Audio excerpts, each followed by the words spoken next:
नमस्कार दोस्तों, कैसे हैं आप? आई होप आप अच्छे होंगे। आज की इस वीडियो में हम चंद वंश जो मध्यकालीन इतिहास हम उत्तराखंड का कंप्लीट कर रहे थे, क्विक रिवीजन कर रहे थे, तो उसी को हम आगे बढ़ा रहे हैं। तो आज की इस वीडियो में हम रतनचंद से स्टार्ट करेंगे।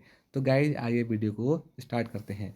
कल हमने देखा था जो 35वां शासक होता है चंद्रवंश का, भारती चंद, वो बहुत प्रतापी होता है और स्वयं को स्वतंत्र कर लेता है डोटी के शासकों से। तो उसी का जो पुत्र होता है रतनचंद, ये भी बहुत बहादुर और प्रतापी शासक होता है। इसका उल्लेख चंपावत के ताम्रपत्र अभिलेख, जो कि खेती खान ताम्रपत्र अभिलेख होता है, इसमें इस राजा का उल्लेख मिलता है। अब हम इसी को पढ़ रहे हैं। ये जो रतनचंद है, इसका शासनकाल 1477 से लेकर 1488 के मध्य है। तो यहाँ पर भी इसका जो समकालीन होता है डोटी का शासक नागमल्ल का, यह पहला विरोध करता है। और मल्ल वंश का नागमल्ल है, उन्हीं का ये समकालीन होता है और नागमल्ल का विरोध करता है। डोटी पर शाही वंश की स्थापना करता है, अर्थात नागमल्ल पर जीत जाता है और थल राजा सूर सिंह मेहरा को भी ये हराता है और सीरा जो क्षेत्र है उसको जीत जाता है।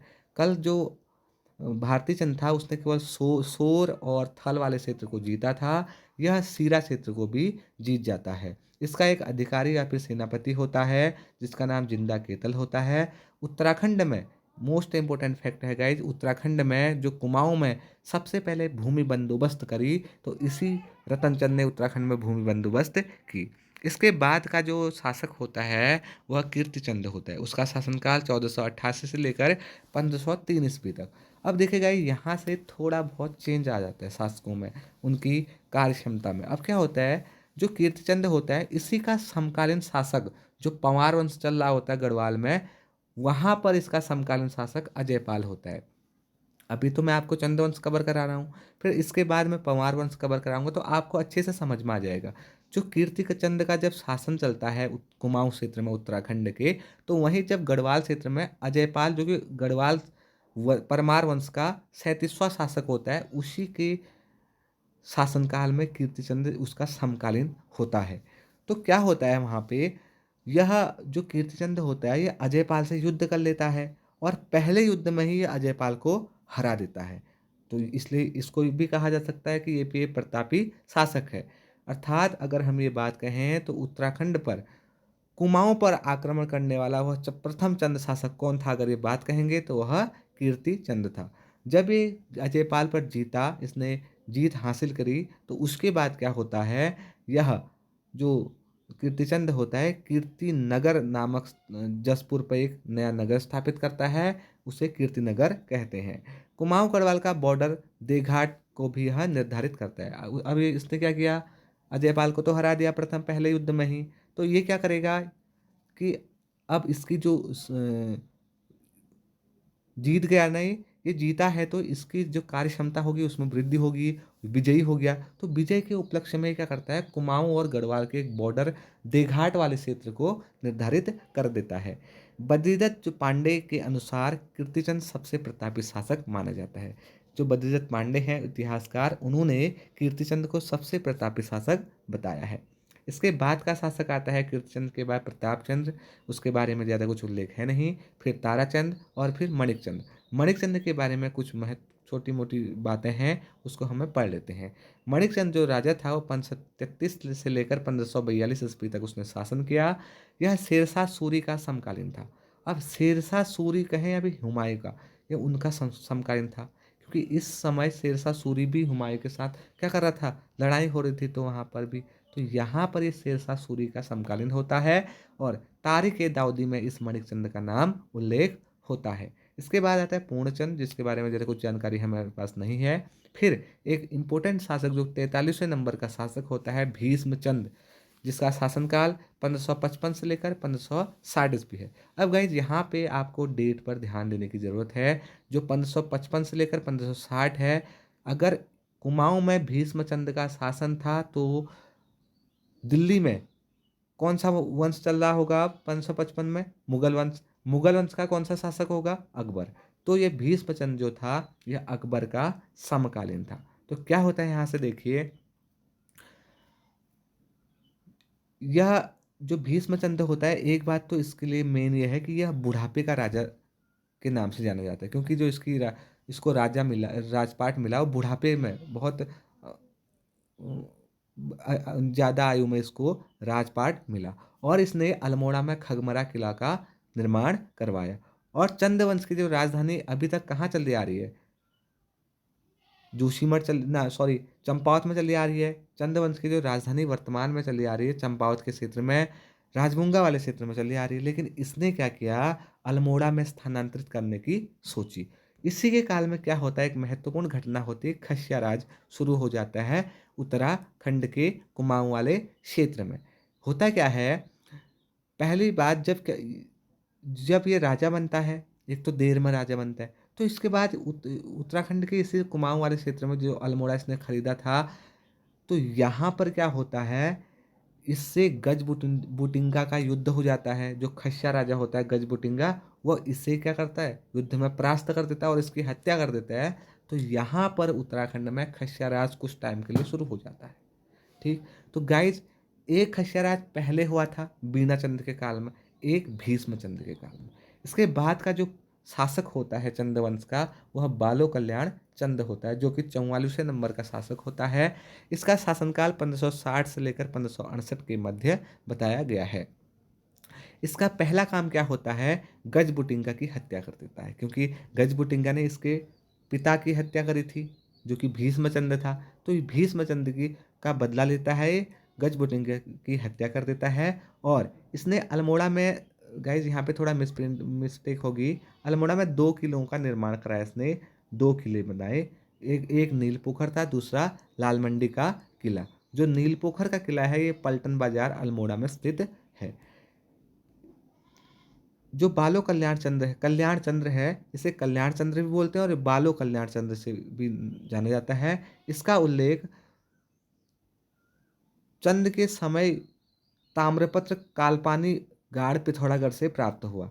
जो बालो कल्याण चंद्र के समय में जो ताम्रपत्र था, समय का ताम्रपत्र कल्पानी गाड़ पिथौरागढ़ से इसका उल्लेख हमें मिलता है, किसका, बालो कल्याण चंद्र का। और एक इम्पोर्टेंट फैक्ट इसके बारे में है गाइस, 1563 ईस्वी में इसने राजधानी अल्मोड़ा स्थानांतरित कर दी। इसके पिता ने जो भीष्मचंद्र था, उसने राजधानी स्थानांतरित करने की सोची थी, अल्मोड़ा में खगमरा का किला का निर्माण भी कराया था, लेकिन पूरा नहीं कर पाए। तो जो बालो कल्याण चंद्र होता है, इसने अल्मोड़ा में 1563 ईस्वी में अपनी राजधानी स्थानांतरित कर दी। अब इसके बारे में थोड़ा और हमें पढ़ने की आवश्यकता है। जो बालो कल्याण चंद्र होता है, यह हरिमल्ल का समकालीन राजा होता है। अब देखो, पहले अगर रतनचंद्र की बात, तब नागमल्ल था, फिर उसके बाद भीष्मचंद्र, फिर उसके बाद जो बालो कल्याण चंद्र आया, तब डोटी पर हरिमल्ल का शासन शासन था। तो जो हरिमल्ल के साथ इसके अच्छे संबंध थे, किसके, बालो कल्याण चंद्र के। तो हरिमल्ल क्या करता है, अपनी पुत्री का विवाह बालो कल्याण चंद्र से कर देता है, और दहेज में इसे सोर वाला क्षेत्र दान दहेज के रूप में दे देता है। लेकिन बालो कल्याण चंद्र जो होता है, इसको सोर के अलावा शीरा वाला जो क्षेत्र है वह भी चाहिए होता है। तो जो हरिमल्ल होता है, शीरा वाले क्षेत्र को नहीं देता है। तो ये क्या करता है, जो बालो कल्याण चंद्र होता है, गंगोली के शासक मणकोटी राजा होता है गंगोली में, वहाँ के नारायण चंद्र को हरा देता है और गंगोली को अपने क्षेत्र में मिला लेता है। और दानपुर वाला क्षेत्र, गंगोली के आसपास से एक दानपुर वाला क्षेत्र है, दानपुर वाला क्षेत्र, इसको भी अपने क्षेत्र में ये मिला लेता है। उसके बाद ये क्या करता है, अपने शासनकाल में स्थानीय स्वायत्ता, जो कि पंचायती पद्धति वाले सिस्टम को लागू कर देता है। तो ये पढ़ा हमने बालो कल्याण चंद्र के बारे में, जो कि हमारे एग्जाम के लिए काफ़ी इंपॉर्टेंट है। इसके बाद का शासक आता है रुद्रचंद्र, जो कि 45वें नंबर का शासक होता है। इसका शासनकाल 1568 से लेकर 1597 के आसपास का होता है। यह भी अकबर का समकालीन होता है। अब 1587 में क्या करता है, अकबर की अधीनता स्वीकार करता है। होता क्या है गाइज, जो तराई वाले क्षेत्र होता है, उत्तराखंड का जो तराई वाले क्षेत्र होता है, वहाँ पे हुसैन खां का शासन होता है। जो उत्तराखंड का तराई वाला क्षेत्र है, हुसैन खां का शासन होता है। तो क्या होता है, ये खां से आक्रमण करता है। हुसैन खां के साथ तराई पर कौन करता है आक्रमण, रुद्रचंद्र वहाँ पे आक्रमण करेगा। तो क्या होगा, हुसैन खां अकबर को बुला के लाएगा। तो वहाँ से क्या होगा, जो अकबर की सेना और ये रुद्रचंद की सेना के बीच युद्ध होने की स्थिति हो जाती है। तब क्या होता है, जो रुद्रचंद्र होता है, ये कहता है तुम्हारे पास इतनी बड़ी सेना है, इसके पास छोटी सेना होती है रुद्रचंद्र के पास, ये कहता है मेरे पास कम सेना है। वो ये जो रुद्रचंद्र होता है ये अकबर से बोलता है, अपने सेना में से सबसे बहादुर व्यक्ति को भेजो, उससे मैं युद्ध करूँगा। ये युद्ध हेड टू हेड जो युद्ध बोलते हैं ना, फाइट बोलते हैं, वो युद्ध के लिए रुद्रचंद्र उससे कहता है, किससे? अकबर से। तब क्या करता है अकबर, वहाँ से अपने सबसे बहादुर व्यक्ति को भेजता है। यहाँ से रुद्रचंद्र जाता है, रुद्रचंद्र बहुत बहादुर और बलशाली होता है, वह उसे मार देता है, हुसैन खां को ये वहाँ पे मार देता है। तब इस युद्ध को इक्का युद्ध नीति कहा गया। यह युद्ध का नाम क्या होता है? इक्का युद्ध नीति होती है, जो रुद्रचंद्र ने अकबर के सामने प्रस्ताव रखा होता है। तब क्या होता है, जो अकबर इससे बहुत अधिक प्रभावित हो जाता है और खुश होकर इसे क्या करता है, जो तराई वाला क्षेत्र होता है इसे दान के रूप में दे देता है। और रुद्रचंद्र भी अकबर को तिब्बती याक, कस्तूरी हिरन की खालें भेंट के रूप में देता है। और एक और फैक्ट है गाइस रुद्रचंद्र के बारे में, जो रुद्रचंद्र होता है यह रुद्रपुर नगर को बसाता है। रुद्रचंद्र के बारे में अकबरनामा से जानकारी मिलती है, क्योंकि रुद्रचंद्र क्या था, अकबर का समकालीन था, तो अकबरनामा से इसके बारे में जानकारी मिलती है। मल्ला महल का निर्माण रुद्रचंद्र ने कराया था।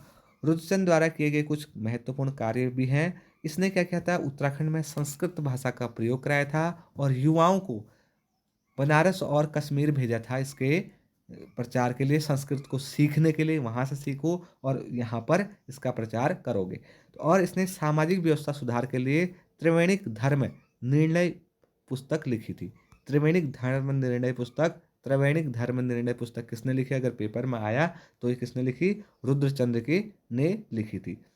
कुछ और पुस्तक भी इसने लिखी थी रुद्रचंद्र ने। एक सैनिक शास्त्र है, जो इसने सैनिक शास्त्र जो पुस्तक है उसमें इसने पक्षी आखेट के बारे में बताया है। और दूसरा है ऊषा रुद्र गोदमा। इस पुस्तक में इसने रुद्रचंद्र के जो कार्य किए इसने अपने शासनकाल में, उसके बारे में इसका वर्णन है। रुद्रचंद्र ने अपने समस्त जनता को, जो इसकी प्रजा थी, उसको पौड़ी 15 विश्वा कहा था। ये गाइज ये फैक्ट आपको याद रखने होंगे। मल्ल युद्ध से इसने राज्य का विस्तार किया। अधिकांश समय में टाइम इसने क्या किया, मल्ल युद्ध से अपने राज्य का विस्तार किया। मल्ल युद्ध मतलब दो में युद्ध, जैसे इसने अकबर के सामने प्रस्ताव रखा था कि वहाँ से तुम अपने सबसे बहादुर बलशाली व्यक्ति को भेजो, यहाँ से मैं युद्ध करूंगा, एकता प्रणाली। ऐसे मल्ल युद्ध जो आपने रामायण कालीन महाभारत कालीन में सुना होगा, देखा होगा, तो वैसे युद्ध इसने लड़े थे और यह बहुत बलशाली शासक था। इसने कुछ न्याय व्यवस्था भी चलाई अपने शासनकाल में। एक होती थी उसमें जो न्याय व्यवस्था चलाई, इसमें दो प्रकार की न्याय व्यवस्था चलाई। एक तो इसने न्यायावली कचहरी, दूसरी जो थी इसमें विस्तावली थी कचहरी। न्यायावली कचहरी में क्या होता था, सामाजिक मुद्दों पर चर्चाएं होती थी, और विस्तावली में आपराधिक मुद्दों पर।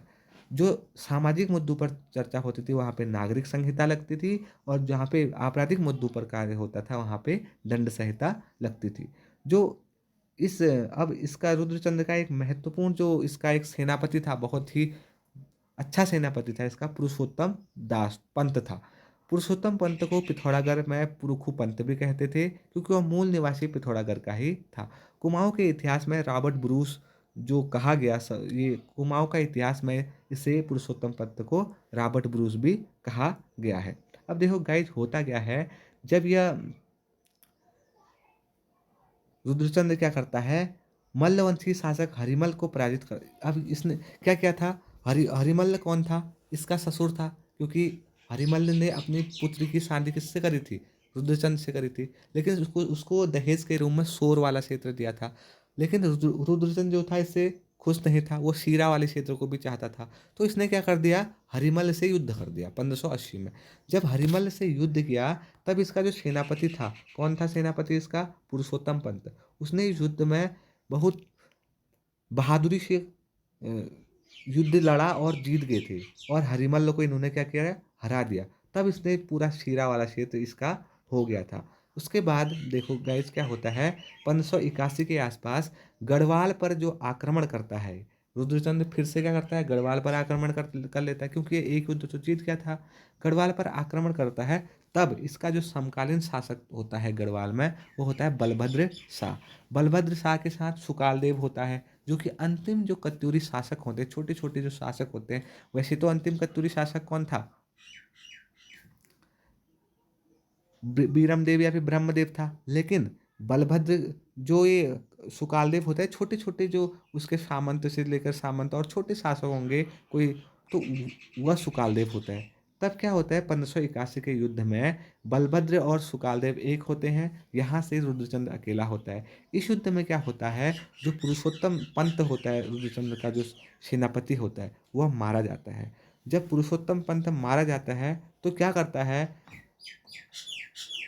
ये जो रुद्रचंद्र होता है ये सुकालदेव की हत्या कर देता है। इस युद्ध में 1581 के इसी युद्ध में क्या होता है, रुद्रचंद्र हार जाता है। रुद्रचंद्र हार जाता है और इस युद्ध को ग्वालदम का युद्ध भी कहते हैं और बधानगढ़ का युद्ध भी कहा जाता है। यहाँ पर बलभद्र शाह की जीत हो जाती है। तो गाइस ये था, यहाँ हमने रुद्रचंद्र के बारे में पढ़ा था और हमने बालो कल्याण चंद्र आदि के जो शासक हुए उनके बारे में पढ़ा। तो गाइज ये वीडियो एक क्विक रिवीजन के रूप में आपको मिल रही है। इससे आपका क्विक रिवीजन हो जाएगा, क्योंकि आपने पहले पढ़ा होगा, तो क्विक रिवीजन के लिए एक बहुत अच्छी वीडियो है। तो गाइज आज की वीडियो को समाप्त करते हैं। जय हिंद, जय भारत, जय उत्तराखंड।